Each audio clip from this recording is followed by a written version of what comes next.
আর যত বেছে বেছে অবজারভার, একটা অ্যাসেম্বলিতে একটা পুলিশ অবজারভার, একটা এক্সপেন্ডিচার অবজারভার, আর একটা জেনারেল অবজারভার, এত লোককে খাওয়াবে কে?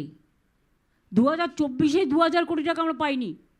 এ তো আমাদের সব গ্যাস নিয়ে নেবে। আমার তখন ভয় গ্যাস নিয়ে, লোকে এলপিজি পাবে না। যদি 10 লাখ পুলিশ আর এতগুলো অবজারভার এসে বসে, তাদের রাখবো কোথায়? সব হোটেলে রাখবে, হোটেলের টাকা কে দেবে? তাদের পেছনে পেছনে পুলিশের এসকর্ট ঘুরবে,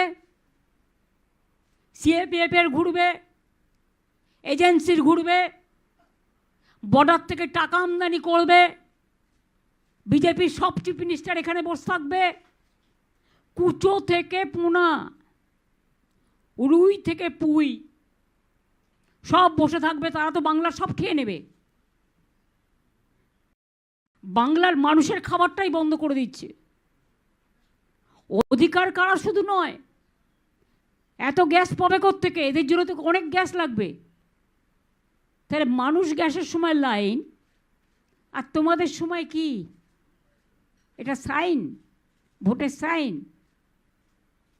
সুতরাং মানুষকে বুড়বাক বানানো এত সহজ নয়। মানুষ ওদের নির্বাক করে দিয়ে আগামী দিন মানুষের সম্মান রক্ষা করার জন্য গণতন্ত্রকে শক্তিশালী করবে।